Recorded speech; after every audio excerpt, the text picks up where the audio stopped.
반갑습니다. 제가 오늘 여러분들한테 말씀드리고 싶은 것은 우리가 일상생활에서 쓰는 어떤 불교 용어들이 그냥 무심코 쓰고 있는데 불교 용어인데 그냥 쓰고 있습니다. 저번 달에도 제가 일상생활에서 쓰는 불교 용어를 말씀드린데 오늘 또한 이어서 몇 가지 말씀을 드리고 합니다. 중국 송나라 때 도연스님이 지었는 전등록에 보면 석가모니 부처님께서 가섭존자에게 말이 아닌 마음으로 불교의 진수를 전한 이야기가 나옵니다. 여러분들 대충 다 아실 겁니다. 어느 날 석가모니 부처님께서 제자들을 영치산에 모아놓고 설법을 하였는데 그때 마침 하늘에서 꽃비가 내립니다. 그래서 부처님께서 꽃 한 송이를 들고 들어 보입니다. 그러니까 다른 제자들은 모르고 있죠. 이거 꽃을 든 것을 연마라고 합니다. 연마. 그러면 꽃을 들고 있는데 거기에 있던 가섭존자가 웃습니다. 빙그레 웃으니까 부처님께서도 따라 그 뜻을 알고 또 웃습니다. 미소입니다. 즉 여마미소, 즉 이심전심, 마음으로서 마음을 전한다. 이심전심인데 그 부처님께서 하시는 말씀이 나에게는 정법안장과 열반묘심, 실상무상, 미묘법문, 불입문자 교회 별전이 있다. 이것을 너에게 주마. 여기서 말하는 정법안장이란 사람이 원래 갖추고 있는 매우 뛰어난 마음, 덕을 말하고, 열반모심은 번뇌를 벗어나 진리에 도달한 마음을 말하며, 실상무상은 영원히 변하지 않는 진리, 미묘법문은 그 진리를 아는 마음을 말합니다. 그리고 우리가 선방에서 늘 말하는 불입문자 교회별전, 어떤 문자에 얽매이지 않고 마음으로 통하는, 전하는 오묘한 뜻을 말합니다. 이렇게 하여 불교의 진수가 가섭에게 전해집니다. 여러분들이 이 법문은 참 많이 들었을 겁니다. 어떤 큰 스님들의 법문, 여마미소에 대해서, 이심전심에 대해서도 많이 들었을 것입니다. 그러면 이 말을 현대적으로 표현했을 때 텔레파시라고도 하죠. 내가 네 마음을, 눈만 봐도 네 마음을 안다듯이 사람들끼리도, 집안 가정에서도 부부끼리라도 저분이 어떤 말을 쓰고 어떤 행동을 하면 저렇다, 서로 마음의 텔레파시가 통했다라고 이야기들 하죠. 안 그렇소? 그렇다 보니까 서로 마음을 알고 서로 그렇다 하면 여러분들께서도 저 사람이 또 저 말이 어떤 뜻인가를 알듯이 우리가 이심전심을 대해서 한번 생각해 보시면 사람들끼리라도 서로가 서로를 존경하고 믿으면 이런 텔레파시들이 통하게 됩니다. 가섭은 정말로 부처님에 대해서 정말 믿음이, 또는 부처님 또한 그 믿음의 웃음을 또 표현함으로써 부처님께서도 가섭에게 이 법을 전해줬던, 서로가 믿고 공경하고 의지한다면 서로의 마음을 잘 알 수 있다는 겁니다. 그래서 오늘 텔레파시에 대해서 여러분들이 정말로 기도 수행 정진해라. 내가 여러분들한테 봉사하고 절에 가서 어떤 봉사를 하고 어떻게 수행해라 말 안 해도, 그렇게 안 해도 여러분들은 스스로 부처님의 가르침이 이러이 열심히 수행 정진해야 된다는 그 마음이 전해진다는 거죠. 그 마음이 안 전해지는 것은 무엇 때문일까? 여러분들 스스로에게 물어보십시오. 뭐가 부족할까? 부처님에 대한 믿음이 부족합니다. 부처님에 대한 믿음이 확고하다면, 부처님의 가르침에 대한 믿음이 확고하다면, 스님에 대한 믿음이 확고하다면, 상기에 기한 믿음이 확고하다면, 이심전심의 이 법문이 여러분들 마음을 움직일 수 있습니다. 한번 생각해 보십시오.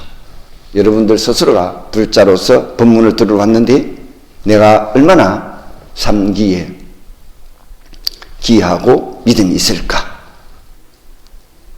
한번 생각해 보십시오. 왜 딱딱합니까? 두 번째 내용은 건달입니다. 우리가 흔히 쓰는 건달을 많이 이야기하고 있죠. 건달은 용어는 빈둥빈둥 놀거나 남을 괴롭히는 사람들을 흔히들 건달이라고 부르고, 건달의 사전적 의미는 하는 일 없이 놀거나 난동을 부리는 사람이나 폭력을 휘두르며 남을 괴롭히는 사람을 해석하고 있습니다. 건달은 불교 용어 건달바에서 유래된 말인데, 우리 함경 약창계 할 때 건달바가 노죠. 함경 약창계 할 때 건달바가 노는데, 그 건달바는 원래 수미산 남쪽 금강군에 살면서 음악을 감상하는 신이랍니다. 건달바가 노래와 연주를 전문으로 하는 신이기 때문에 인도에서는 악사나 배우들을 건달바라고 불렀으며, 우리나라에서도 불교 의식에 따라 연주하는 징, 바라, 목탁, 요령, 벚꽃 등 악기를 연주하는 악사들의 존칭을 쓰기도 했습니다. 건달바는 향을 먹고 허공을 날아다니면서 노래만 즐기기 때문에 하는 일 없이 빈둥빈둥 놀거나 깨어름을 피우는 짓 또는 그런 사람을 일으켜 건달이라 부르게 된 것입니다. 그러면 우리가 그 건달은 여러분들 이미지에 보면, 마음에 어떤 이미지에 보면 항상 부정적인 면이 많죠? 안 그렇소? 건달은 항상 부정적인 면이 있는데, 자, 이거 뭐 놀고 깨어르고 풍류를 즐기고 그런 어떤 그것을 건달이라고, 이제 지금 현재는 거진 폭력적인 쪽으로 많이 기울어져 있는, 상당하게 부정적인 면이 강하다고 생각합니다. 그러면 그 뜻이 상당히 변질됐죠. 안 그렇소? 건달바에서 건달로 두 군데를 줄어들면서 그 뜻이 많이 부정적으로 변해져 있다는 것을 알 수 있습니다.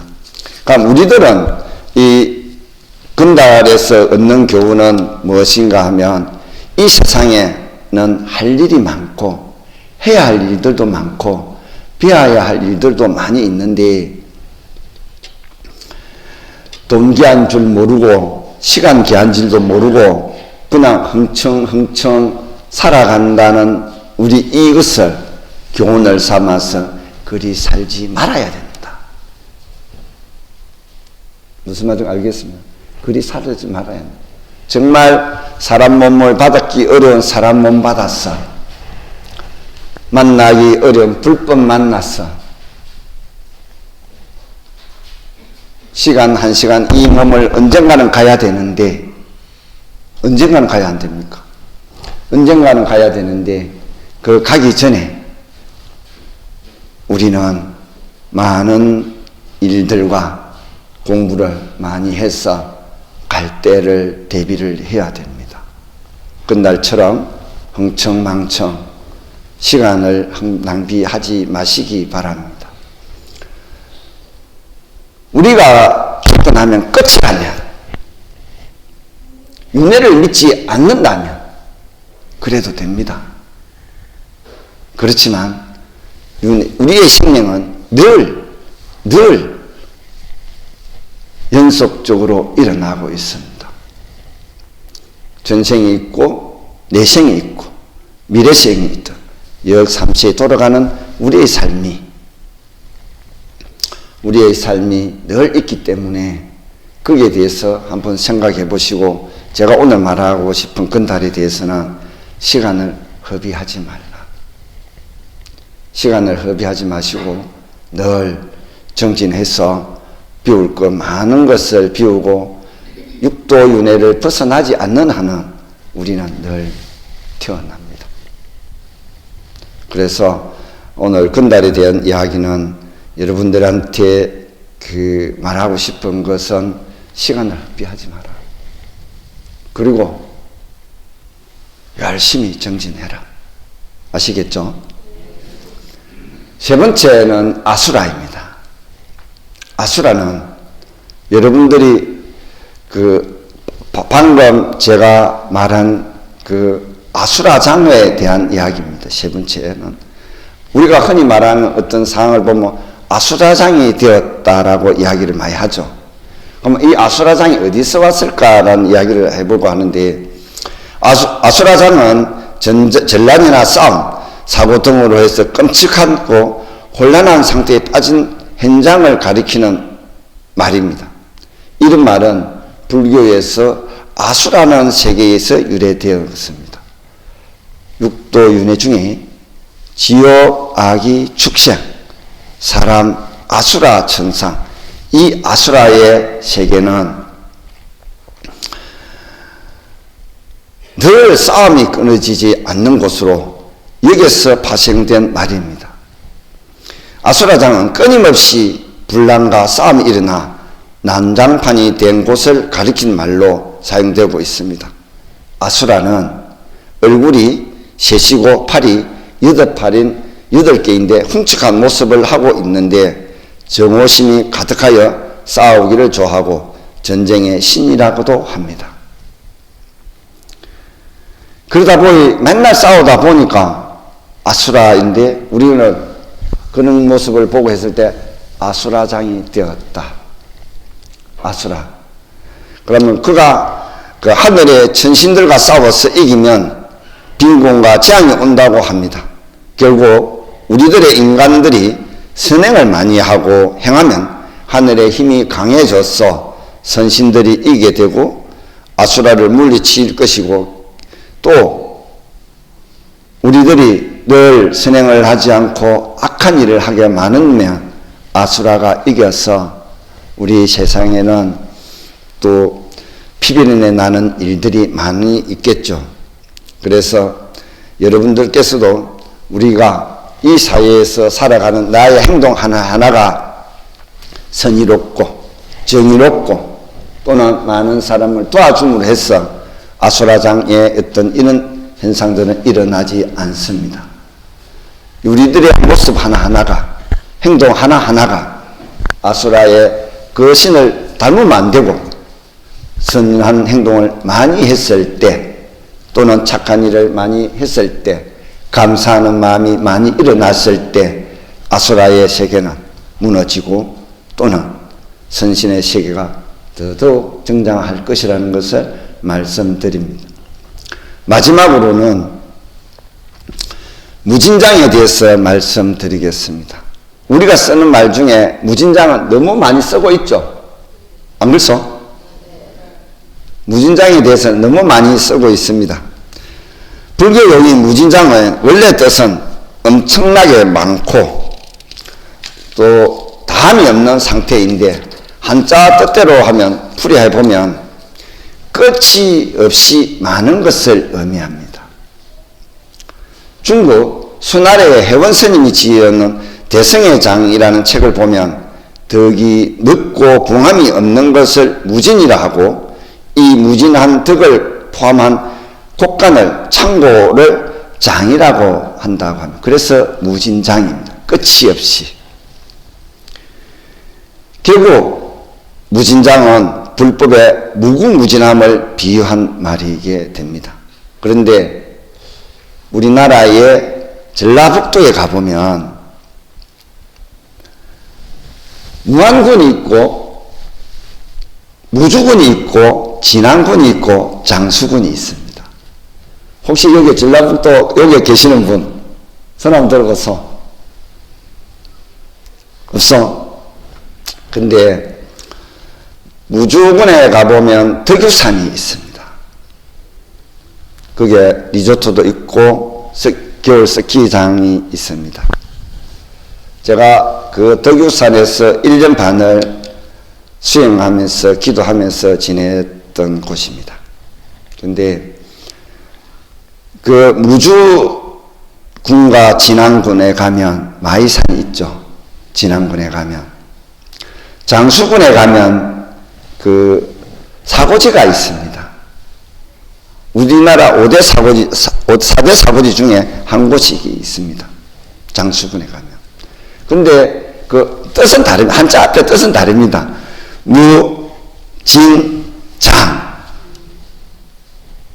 무진장.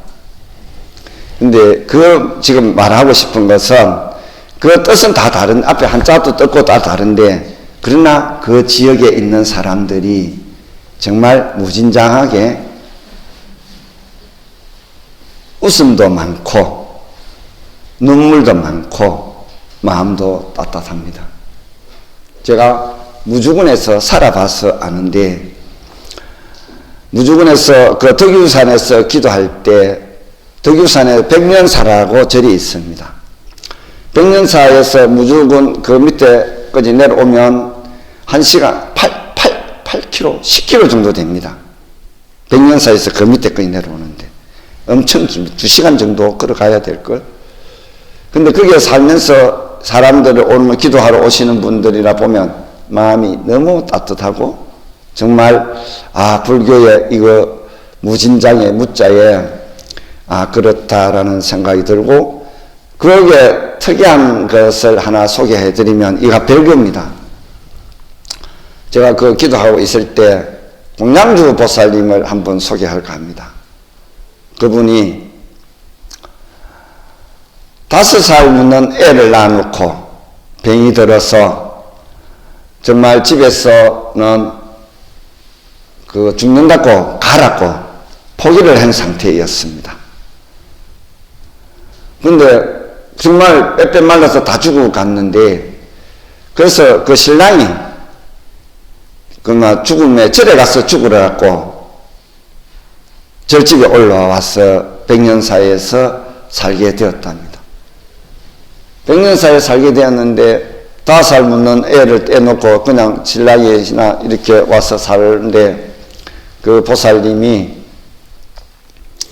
올라와서 정말로 부처님 전에 새벽에 되면 청수 올리고 저녁 되면 청수 내렸고 도랑 청수하고 20몇 년을 그렇게 살았다는 거죠.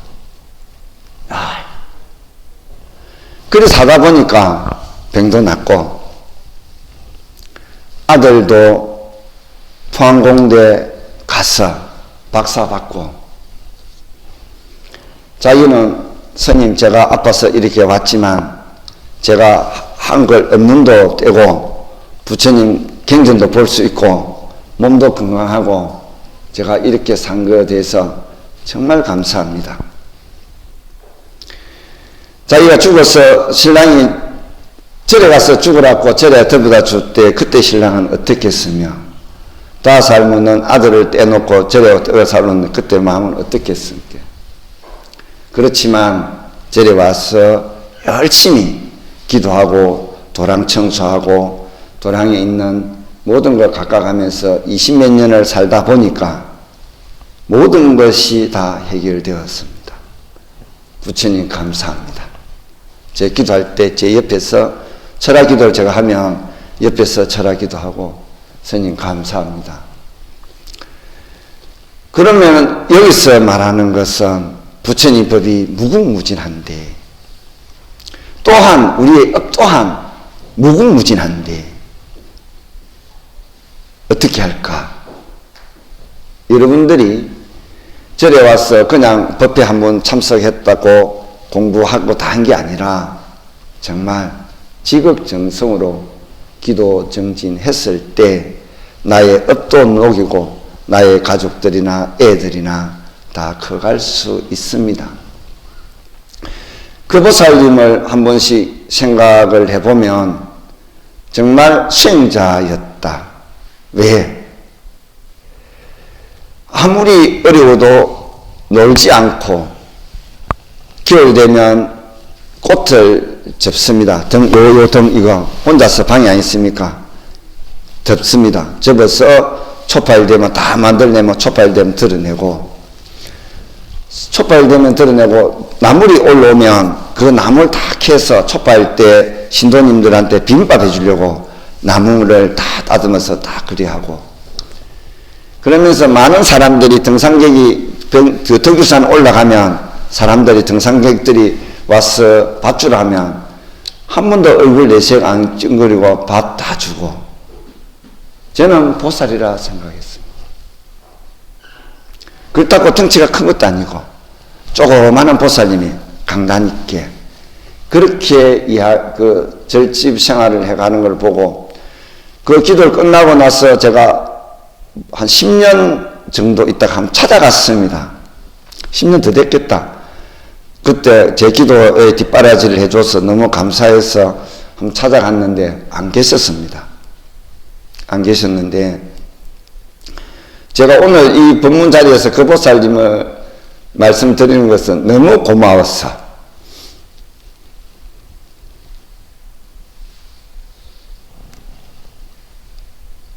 제가 힘들 때 뒷바라지 해준 그 보살님이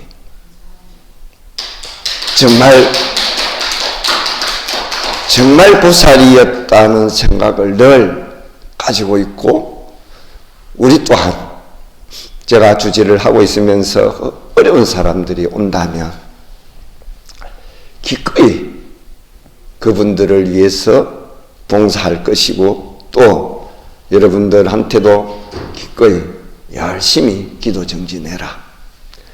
정말 그 보살님이 5살 묻는 아기를 떼놓고 저리 와서 제가 그때 만났을 때 64살인가 되었습니다. 그렇게를 살면서 하는 모습들을 보면, 야, 참 그렇다라는 생각이 들어서 그 무주군에 제가 어떤 인연이 있어서 그렇게 말씀드리고, 진안군과 장수군. 근데 여러분들이 이제 제가 무진장은 정말 많이 사용하고 있습니다. 이 말을. 차가 밀릴 때도 무진장에 차가 밀린다, 뭐 하면 무진장 이렇게 말하는데, 그 말보다는 우리가 비하야 할 부처님의 법이 무궁무진하다. 무궁무진하다. 그러면 우리가 아까 앞에서 건달바를 이야기하면서 시간을 헛되게 버리지 마시고 무진장한 이 법문을 비워서 정말 받기 어려운 이 몸 받았을 때 부처님 법 잘 배워서 수행정진 열심히 하시라는 겁니다. 우리는 어디서 왔습니까? 또 어디로 갈 것입니까? 제가 앞에서 이신전심, 건달, 아수라장, 무진장, 이것들을 가만히 한번 들여다 보십시오. 우리가 닦아야 할 일들이라는 것. 분명히 여러분들은 내 삶의 방향이, 제가 사투리가 좀, 삶의 방향이 어디서 왔으며 어디로 갈 것인가에 대한 의문점을 늘 가지고, 그랬을 때 의문점이 커지면 커질수록 나의 가슴은 뛸 것이고, 별 의미 없이 있다면 나의 가슴은 뛰지 않고 그냥 그럭저럭 살아갈 것입니다. 여러분들한테 제가 오늘 또 다른 데서 계하신 분도 없고 우리 신도님들도 오시고 했는데 한번 제시하려고 싶은 것은 한 번 더 삶의 방향을 정해 보시라는 것을 말씀드리고 오늘 일요법문 여기서 마치겠습니다. 감사합니다.